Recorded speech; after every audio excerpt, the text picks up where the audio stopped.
అన్నదాత అన్నదాత మీ అన్నదాత చెమటోడ్చి ఆహారాన్నందించే రైతన్న అనునిత్యం నీ కండదండగా నిలిచే నేస్తం ఎవరన్నా అన్నదాత అన్నదాత మీ అన్నదాత.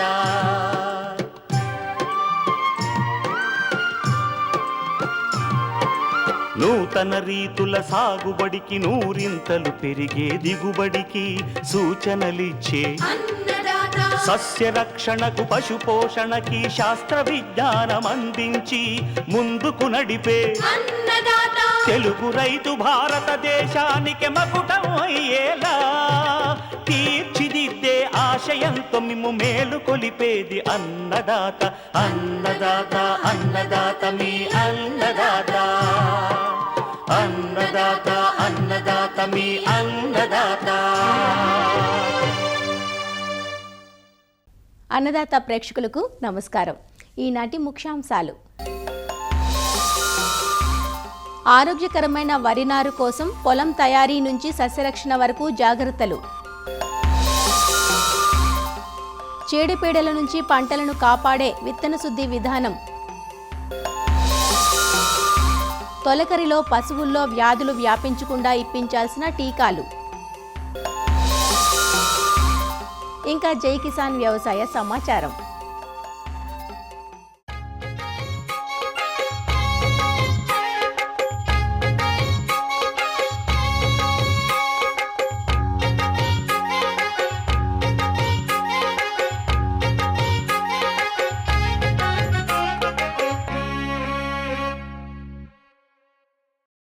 వరి సాగంటే మన రైతులకు ఎనలేని మక్కువ.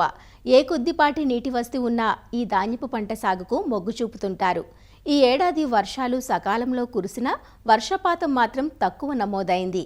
దీంతో రైతులు వారి ప్రాంతాల్లో ఉన్న వర్షపాతమును బట్టి వరి నారుమళ్లు పోసుకుంటున్నారు.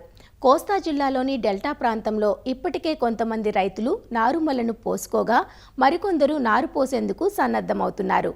నారుమడిని సరిగా తయారు చేసుకోకపోతే నారు పీకేటప్పుడు తెగిపోతుంది, ఆరోగ్యంగా కూడా ఎదగదు. అందువల్ల నార్లు పోసుకునే రైతులు భూమి తయారీతో పాటు నారుమడి పెంపక సమయంలో వచ్చే చీడపీడల పట్ల కూడా అవగాహన కలిగి ఉండడం తప్పనిసరి. ఆరోగ్యకరమైన వరి నారు కోసం పొలం తయారీ నుంచి సస్యరక్షణ చర్యల వరకు తీసుకోవాల్సిన జాగ్రత్తల గురించి తెలియజేస్తున్నారు పశ్చిమ గోదావరి జిల్లా ఉండి కృషి విజ్ఞాన కేంద్రం శాస్త్రవేత్త డాక్టర్ ఎన్ మల్లికార్జునరావు. ఈ సార్వా సీజన్లో మనకి నారుమళ్ళు మొదలు పెడుతున్నారు. అయితే ఇందులో కొన్ని చర్యలు చేపట్టాల్సి ఉంటుంది. ముఖ్యంగా మన వేసవి దుక్కులు అనేది చేయడం వల్ల మొదళ్ళలో ఉన్న పురుగులు కానీ కాండం దొలిచే పురుగు యొక్క పీపాల దశలు కానీ అన్నీ కూడా నాశనం అవుతూ ఉంటాయి. అంతేకాకుండా పొలం గట్లు కూడా సాధ్యమైనంత వరకు చిన్నవిగా ఉండేలా చూసుకోవాలి, సన్నగా ఉండేలా చూసుకోవాలి. ఎందుకంటే ఈ గట్లలో ఎక్కువ కూడా ఈ ఎలకలన్నీ కూడా చేరి ఆవాసం ఏర్పరచుకొని ఈ నారుమళ్ళు వేసిన తర్వాత కానీ అలాగే ప్రధాన పొలంలో నాట్లు వేసిన తర్వాత కూడా మనకి నష్టం కలగజేసే అవకాశం ఉంది. కాబట్టి సాధ్యమైనంత వరకు గట్లు చిన్నవిగా చేసుకోవాలి. అంతేకాకుండా గట్లు అన్నిటి మీద కూడా ఎలాంటి కలుపు లేకుండా మనము కలుపు మందులతో పిచికారీ చేసుకున్నట్లయితే ఈ కలుపు ద్వారా వచ్చి తెగుళ్ళను కూడా చాలా వరకు మనం నివారించుకోవచ్చు. అంతేకాకుండా పొలంలో చేపట్టిన చర్యలు కూడా ఉన్నాయి. ముఖ్యంగా పొలం అంతా కూడా సమానంగా ఉండేలాగా చదును చేసుకోవాలి. చదును చేసుకున్నట్లయితే మనం నీరు అనేది మనం యాజమాన్యం కూడా బాగా చేయడానికి కూడా అవకాశం ఉంటుంది. కాబట్టి ఎక్కడైతే ఎత్తులు పల్లాలు లేకుండా సమానంగా చేసుకున్నట్లు సమానంగా ఉంటుంది. తర్వాత ఇంకొక సమస్య, మనకు ఈ సార్వాలో పంట వేసినప్పుడు దాళవాలో వేసిన పంట పాత విత్తనం అంతా కూడా మనం పంటలో పడి మొలవడం కూడా జరుగుతూ ఉంటుంది. అది నారుమడి ద్వారా కూడా మళ్ళీ మన ప్రధాన పొలంలో కూడా పాత ఆఫ్ టైప్స్ అంటారు, అది బెరుకుల రూపంలో రావడానికి అవకాశం ఉంటుంది. కాబట్టి పాత విత్తనం అంతా మళ్ళీ దాన్ని చంప రాకుండా చేయాలంటే ప్రధాన పొలంలో ముందు మనం దున్నిన తర్వాత ఒక్కసారి నీళ్లు పెట్టి ఒక వారం రోజులు పొలం అంతా కూడా ఆరగట్టుకోవాలి. ఆరగట్టుకున్నట్లయితే పాత విత్తనం అంతా కూడా నాని దాని నుంచి మొలక వస్తుంది. మొలక వచ్చినప్పుడు మనం రెండోసారి మూడోసారి మురగదమ్ము చేసుకున్నప్పుడు ఆ పాత విత్తనం అంతా కూడా చనిపోవడం జరుగుతుంది. కాబట్టి మనకు ప్రధాన పొలంలో ఎలాంటి బెరుకులు కూడా మనకు రాకుండా ఉంటాయి. ముఖ్యంగా విత్తనోత్పత్తి చేసే రైతులు కూడా ఈ జాగ్రత్తను తప్పనిసరిగా కూడా పాటించాలి. రకాల ఎంపిక కూడా చాలా కీలకము. కొన్ని ప్రాంతాలు లోతట్టు ప్రాంతాలు ఉంటాయి, కొన్ని చోట్ల చౌడు ఉన్న ప్రాంతాలు ఉంటాయి. కాబట్టి ఆయా ప్రాంతాలకు అనుకూలమైన రకాలు వేసుకోవాలి. ముఖ్యంగా మనకి గోదావరి డెల్టాలో వర్షాలు, తర్వాత వరదలు, అలాగే సైక్లోన్స్ వచ్చే అవకాశం ఉంది. కాబట్టి పడిపోని రకాలు లాంటివి వేసుకోవాలి. ముఖ్యంగా 13, 18 లాంటి రకాన్ని కూడా పెద్ద మొత్తంలో మనం పశ్చిమ గోదావరి జిల్లాలో ఈ ఖరీఫ్కి సిద్ధమవుతున్నారు. అయితే ఇది పడిపోదు కాబట్టి అలాంటి పడిపోని రకాలను సిద్ధం చేసుకోవాలి. అయితే ఎక్కడైతే చౌడు ఉందో అలాంటి దగ్గర కూడా MCM 103 కానీ అలాంటి రకాలను కూడా వేసుకున్నట్లయితే, చౌడును తట్టుకునే రకాలను కూడా వేసుకున్నట్లయితే కొంతవరకు ఈ చౌడు సమస్యను కూడా అధిగమించవచ్చు. నారుమడిలో కూడా సస్యరక్షణ అనేది చాలా ముఖ్యం. ఈ నారుమడిలో ఆ తెగుళ్ళతో పాటు కాండం దల్చే పురుగు కానీ అట్లాంటి పురుగులు కూడా వచ్చే అవకాశం ఉంటుంది.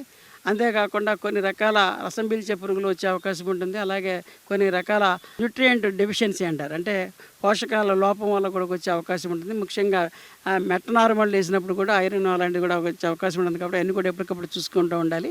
అయితే మన కాండం దల్చే పురుగు అనేది కూడా కొన్ని చోట్ల గమనించడం జరిగింది. కాబట్టి దాని నివారణకు కూడా మనము ఎసిఫేట్ లాంటి మందులు 1.5 గ్రాములు కానీ, తర్వాత క్లోరిఫైర్పాస్ లాంటి మందులు కానీ, అంటే కొరాజిన్ లాంటి మందులు కూడా 0.6 ml లీటర్ నీటికి కానీ ఇలాంటివి కూడా పిచికారీ చేసుకోవచ్చు, కూడా మనము నివారించుకోవచ్చు. అయితే ఆ నారుమడి దశలో ఒక వారం పీకే ముందు ఒక 5 సెంట్ల నారుమడికి సుమారు 800 గ్రాముల నుంచి 1 కేజీ వరకు కూడా కార్బోఫిరాన్ లాంటి గుళికలు కనుక వేసుకున్నట్లయితే చాలా వరకు నారుమడి దశ నుంచి ప్రధాన పొలం కూడా ఎలాంటి పురుగుల సమస్య లేకుండా ఉంటుంది. కాబట్టి కాండం దల్చే పురుగు అలాంటిది రాకుండా ఉంటాయి. కాబట్టి ఈ నారుమడిలో కూడా సస్యరక్షణ చర్యలు చేపట్టాలి.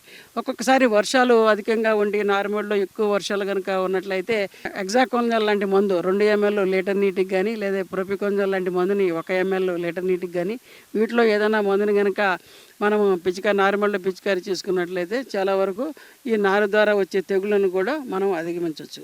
కాబట్టి మొదటి నుంచి కూడా అటు దుక్కే దశ నుంచి నారుమడి దశలో కూడా సరైన సమయంలో సరైన సస్యరక్షణ చర్యలు కనుక చేసుకున్నట్లయితే మనం ఆరోగ్యవంతమైన నారుని పెంచుకొని ప్రధాన పొలంలో అలాంటి పురుగులు కూడా రాకుండా కూడా మనం చేసుకోవచ్చు.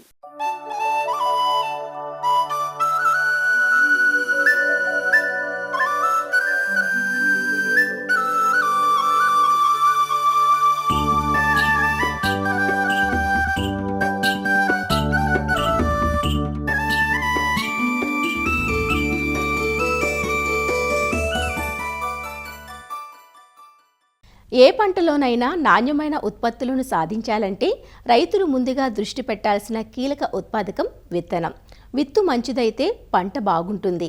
మంచి విత్తనాన్ని ఎన్నుకోవటమే కాదు, విత్తిన తరువాత ఆశించే చీడపీడల బారి నుంచి పంటను కాపాడుకోవాలంటే విత్తన శుద్ధి అనే ప్రక్రియ ఎంతైనా అవసరం.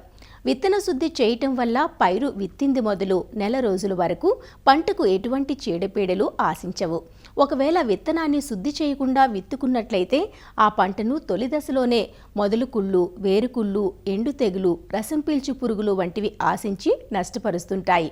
మరి ఖరీఫ్ సాగుకు సమాయత్తమయ్యే రైతులకు విత్తనానికి రక్షణ కవచంలా పనిచేసే ఈ ప్రక్రియను వివిధ పంటల్లో ఏ విధంగా చేపట్టాలో తెలియజేస్తున్నారు ఆచార్య ఎన్జీ రంగా వ్యవసాయ విశ్వవిద్యాలయం, విజయనగరం జిల్లా ఏరువాక కేంద్రం విస్తరణ విభాగం సీనియర్ శాస్త్రవేత్త డాక్టర్ కె లక్ష్మణ్. మన ఉత్తర కోస్తా జిల్లాల్లో ఖరీఫ్ సాగు అనేది ప్రారంభమైంది. మన జిల్లాలో ప్రధానంగా ఒక వరి పంట, అదేవిధంగా దాంతోపాటు మొక్కజొన్న, అదేవిధంగా ఖరీఫ్లో పత్తి కొంతమేరకు, తర్వాత ఇతర పంటలు వేరుశనగ, కూరగాయలు వంటి పంటలు కూడా పండించడం జరుగుతుంది. మనం ఏ పంట వేసినప్పటికీ కూడా ఈ యొక్క విత్తన శుద్ధి అనేది చేసుకొని మనం వేసుకున్నట్లయితే మొదటి 20 నుంచి 25 రోజుల వరకు వచ్చినటువంటి తెగుళ్ళను కానీ, ఆశించినటువంటి పురుగుల బెడద నుంచి కానీ పంటని కాపాడుకోవడం జరుగుతుంది. అయితే మన విజయనగరం జిల్లాలో దాదాపు 90,000 హెక్టార్లు, అంటే 2,30,000 ఎకరాల వరకు కూడా వరి పంటని ఖరీఫ్ సీజన్లో పండించడం జరుగుతుంది. అయితే ఈ యొక్క విత్తన శుద్ధి చేయకపోవడం మూలంగా తొలి దశలో కానీ, అదేవిధంగా నారుమడిలో కానీ ఈ యొక్క పెరుగుదల తగ్గిపోయి చివరలో ఈ యొక్క పురుగులు కానీ, తెగుళ్ళు కానీ ఆశించడం వలన దిగుబడులు తగ్గడం జరుగుతుంది. ఒక విత్తన శుద్ధి చూసుకున్నట్లయితే ఈ యొక్క వరి పంటకి ప్రధానంగా ఈ సూడోమోనాస్ ఫ్లోరెసెన్స్ అనేది మనకి జీవ శిలీంద్ర నాశిని. దీన్ని దాదాపు 1 కిలో విత్తనానికి 8 గ్రాములు, అంటే 30 కేజీల వరి విత్తనానికి దాదాపు 240 నుంచి 250 గ్రాములు సూడోమోనస్ని ఫ్లోరెసెన్స్ని మనం విత్తనంతో కలుపుకోవాలి. ఈ విధంగా ఈ యొక్క సూడోమోనస్ని 250 గ్రాములు తీసుకొని 1/2 లీటర్ నీటిలో ముందుగా కలుపుకోవాలి. తర్వాత బాగా ఈ యొక్క విత్తనంతో ఈ యొక్క కలిసే విధంగా ఈ ద్రావణాన్ని విత్తనంపై పోస్తూ చేతులతో కలుపుకోవడం చేయాలి. తర్వాత ఒక గంట పాటు విత్తనాన్ని నీడలో ఆరబెట్టుకోవాలి. ఈ విధంగా ఆరబెట్టుకున్న విత్తనాన్ని మనం ఈ యొక్క నారుమడిలో చల్లుకోవాలి. ఈ విధంగా విత్తన శుద్ధి చేసుకోవడం వలన ఈ యొక్క తొలి దశలో ఆశించేటటువంటి శిలీంద్రనాశన కారకాలని మనం అదుపు చేసుకోవచ్చు. ఒకవేళ ఈ యొక్క సూడోమోనస్ ఫ్లోరెసెన్స్ కానీ రైతులకు అందుబాటులో లేకపోతే ఈ యొక్క రసాయనిక శిలీంద్రనాశనుల ద్వారా కూడా మనం విత్తన శుద్ధి చేసుకోవచ్చు. వీటిలో ప్రధానంగా కార్బండిజం కానీ 1 గ్రాము కిలో విత్తనానికి చొప్పున, లేదంటే ఈ యొక్క డైథేన్ M45 అయితే 2.5 గ్రాములు 1 కేజీ విత్తనానికి చొప్పున విత్తనంతో పట్టించుకొని మనం తప్పనిసరిగా విత్తుకోవాలి. అదేవిధంగా మనకి ఈ యొక్క వరి తర్వాత వేరుశనగ, అపరాలు, మొక్కజొన్న వంటి పంటలు కూడా మన జిల్లాలో ఎక్కువగా పండించడం జరుగుతుంది. ఈ పంటలు పండించేటటువంటి రైతులు ఈ యొక్క ట్రైకోడెర్మా విరిడితో విత్తన శుద్ధి చేసుకోవాలి. కిలో విత్తనానికి 8 గ్రాముల ట్రైకోడెర్మా విరిడిని కలుపుకొని బాగా కలియబెట్టిన తర్వాత 1 గంట పాటు నీడలో ఆరబెట్టుకొని విత్తనాన్ని పెట్టుకోవాలి. అదేవిధంగా ఈ యొక్క వేరుశనగ పంట చూసుకున్నట్లయితే వేరుశనగ పంటలో ఈ యొక్క తొలి దశలో వచ్చేటువంటి కాలర్ రాట్ అనేది ప్రధానంగా మనం గుర్తించడం జరుగుతుంది. ఒకవేళ ఈ ట్రైకోడెర్మా విరిడి దొరకని పక్షంలో ఈ టెబుకొనజోల్ 2DS అనే మందు కూడా దొరుకుతుంది. దీన్ని 1 గ్రాము 1 కిలో విత్తనానికి చొప్పున పట్టించుకొని విత్తుకున్నట్లయితే పూర్తి స్థాయిలో పంట యొక్క మొక్కలు ఉండి అధిక దిగుబడి రావడానికి అవకాశం ఉంటుంది. అదేవిధంగా మన విజయనగరం జిల్లాలో ఈ యొక్క మొక్కజొన్న అనేది కూడా ఒక ప్రధానమైనటువంటి పంట. ఈ పంటలో ఈ మధ్య కాలంలో 2018 తర్వాత కత్తిరి పురుగు అనేది ఒక ప్రధాన సమస్యగా మారినటువంటి పరిస్థితి. అది కత్తిరి పురుగు ఆశించేటటువంటి ప్రాంతాల్లో ఈ కత్తిరి పురుగుకి కూడా మన విత్తన శుద్ధి చేసుకునేటటువంటి మందు ఉన్నది.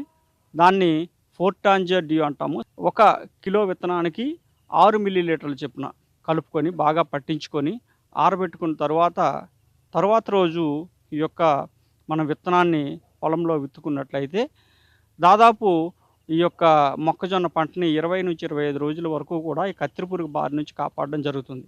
ఇది మన రైతుల పొలాల్లో క్షేత్ర పరిశీలనలు కూడా చేపట్టడం జరిగింది. దీని యొక్క ఫలితాలు కూడా ఆశాజనకంగా ఉన్నాయి. అదేవిధంగా వీటితో పాటు ఈ యొక్క కూరగాయల పంటలు కూడా మన జిల్లాల్లో చాలా వరకు పండించడం జరుగుతుంది. ఈ కూరగాయల పంటల్లో కూడా మనం ఒక 100 గ్రాముల ట్రైకోడెర్మా విరిడిని తీసుకొని ఒక 10 లీటర్ల నీటిలో కలుపుకొని ఈ యొక్క ద్రావణంగా తయారు చేసుకోవాలి. తర్వాత ఈ యొక్క కూరగాయల నారుమడులు ఎక్కడైతే వేస్తామో ఆ వేసిన దగ్గర మందుని మనం సాయిల్ డ్రెంచింగ్ అంటే మీదన అలాగా జల్లడం వలన ఈ యొక్క విత్తన శుద్ధితో పాటు నారుమడి కూడా శుద్ధి జరగడం అవుతుందన్నమాట. ఈ విధంగా మనం విత్తన శుద్ధి చేయడం వలన అన్ని పంటల్లో కూడా వేరుకుళ్ళు తెగుళ్ళు కానీ, తొలి దశలో ఆశించేటువంటి కాండం కుళ్ళు తెగుళ్ళు కానీ, తర్వాత ఇతర తెగుళ్ళు కానీ ఆశించకుండా పంటను కాపాడి తొలి దశలో ఏపుగా పెరగడం వలన ఈ యొక్క ఇనీషియల్ విగర్ అంటాం. దాని మూలంగా పంట కూడా అధిక దిగుబడులు ఇవ్వడానికి ఆస్కారం ఉంటుంది. కాబట్టి తక్కువ ఖర్చుతో ఈ యొక్క విత్తన శుద్ధిని మనం పండించేటువంటి అన్ని పంటల్లో కూడా చేసుకొని అధిక దిగుబడులు సాధించాలని రైతాంగాన్ని కోరుతున్నాను.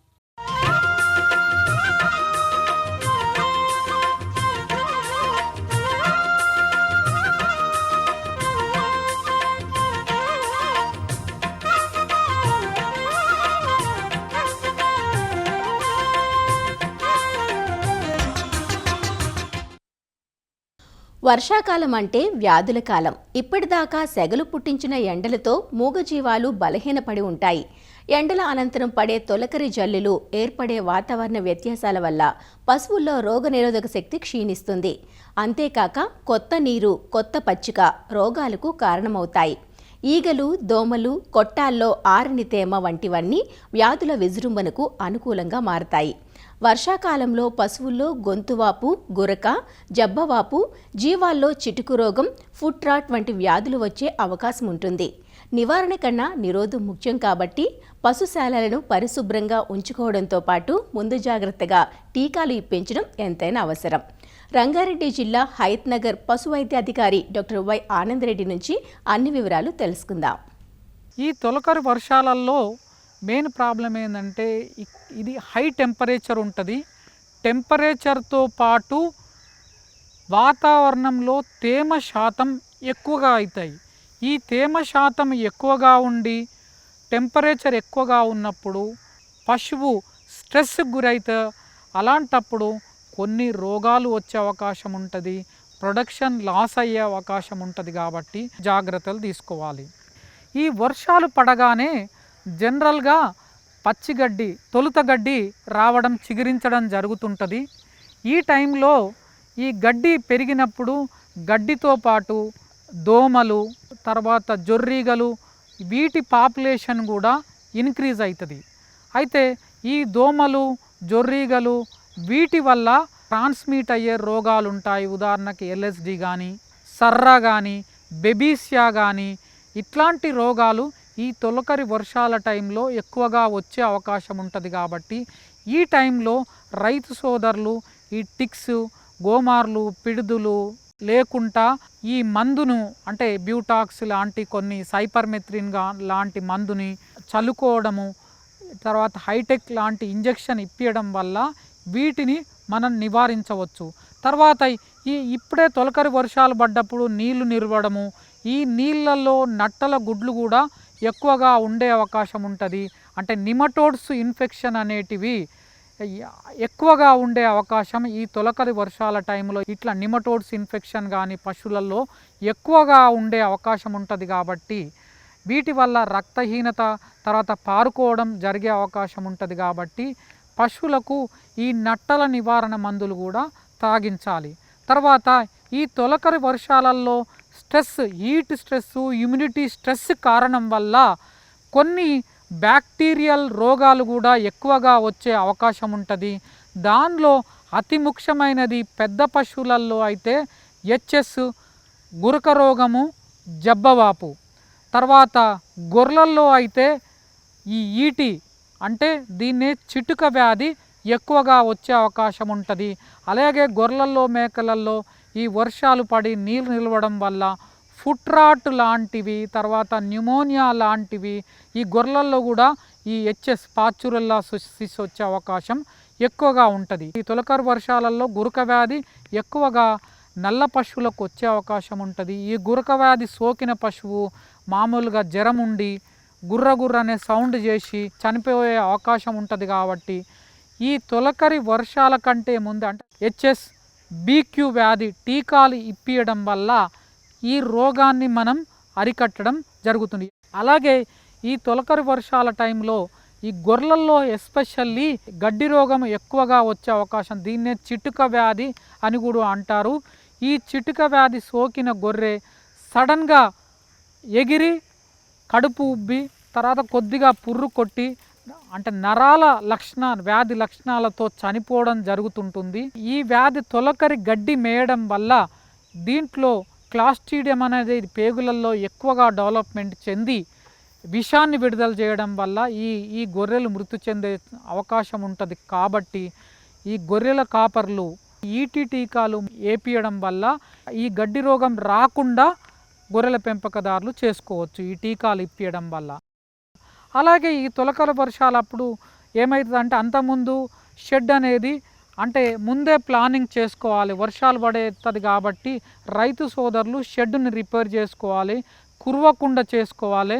షెడ్లో ఏమైనా నీటి నిల్వ ఉండే ప్రాంతాలు ఉంటే అక్కడ మట్టి నింపడము, షెడ్ని హై లెవెల్ నుంచి లో లెవెల్కు ఉండేటట్లు చూసుకోవడం వల్ల నీరు ఒకవేళ పడినా కానీ కిందికి జారిపోయేటట్లు అంటే మురుగు నీటి పారుదల వ్యవస్థని కరెక్ట్ ఉండేటట్లు చేసుకోవడం వల్ల, ఆ నీరు నిల్వకుండా చూసుకోవడం వల్ల, పరిసరాలను పరిశుభ్రంగా ఉంచడం వల్ల ఈ రోగాలు రాకుండా చూసుకోవచ్చు.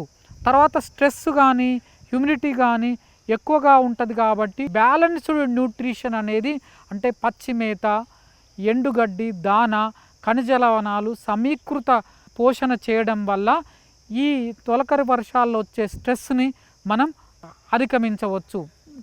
అలాగే ఈ తొలకరి మేపులలో జనరల్గా ఆ గడ్డిలో కొన్నిసార్లు మెగ్నీషియం డిఫిషియన్సీ కూడా ఉంటుంది. ఆ మెగ్నీషియం డిఫిషియన్సీ ఉన్న ప్రాంతాలలో గ్రాస్ టెటనీ అనే వ్యాధి వచ్చే అవకాశం ఉంటుంది. అలాంటి గ్రాస్ టెటనీ వచ్చిన పశువులు సడన్గా ఎగిరి చనిపోవడం జరుగుతుంది. ఈ అనువైన ఈ మెగ్నీషియం డిఫిషియన్సీ వచ్చే అనువైన ప్రాంతాలలో పశువైద్యుని సలహా మేరకు మెగ్నీషియం సాల్ట్స్ ఉండేలాగా చూసుకోవడం వల్ల ఈ గ్రాస్ టెటనీని నివారించుకోవచ్చు. అలాగే పశువుల పాకలో ఏంటంటే అప్పుడప్పుడు ఈ నీటి నిల్వ ప్రాంతంలో పొడిచున్నం చల్లడం వల్ల ఈ పరిసరాలను ఆరోగ్యంగా ఉంచే అంటే క్రిములు, కీటకాలు పెరగకుండా చూసుకోవచ్చు. కాబట్టి ఈ తొలకరి వర్షాల్లో ఇలాంటి ఈ యాజమాన్య పద్ధతులు రైతులు పాటించాలి.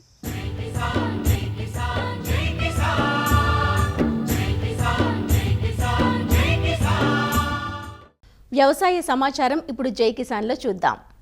ఎన్టీఆర్ జిల్లాలో ఖరీఫ్ సాగుకు వ్యవసాయ శాఖ కార్యాచరణ ప్రణాళికను సిద్ధం చేసింది. గతేడాది కంటే ఈసారి సీజన్ ఆశావహంగా ఉండొచ్చని అధికారులు భావిస్తున్నారు. జిల్లాలో ప్రస్తుత ఖరీఫ్ సీజన్కు గాను 48,606 హెక్టార్లలో వరి, 39,368 హెక్టార్లలో పత్తి సాధారణ సాగు విస్తీర్ణం ఉంటుందని అధికారులు ప్రణాళిక రూపొందించారు. అలాగే ఈ ఏడాది మొక్కజొన్న 3,434 హెక్టార్లలో, పెసర 3,114 హెక్టార్లలో సాగు కానుందని భావిస్తున్నారు. మొత్తం మీద అన్ని పంటలు కలిపి 1,00,000 ఎకరాల్లో సాగు కానున్నాయని వివరించారు. ఇందుకనుగుణంగానే విత్తనాలు, ఎరువులు, పురుగుమందుల లభ్యతను అందుబాటులో ఉంచుతున్నారు. అలాగే విత్తనాలు కొనుగోలు చేసే రైతులు రసీదుతో పాటు విత్తన సంచులను పంట చివరి వరకు భద్రపరుచుకోవాలని సూచించారు.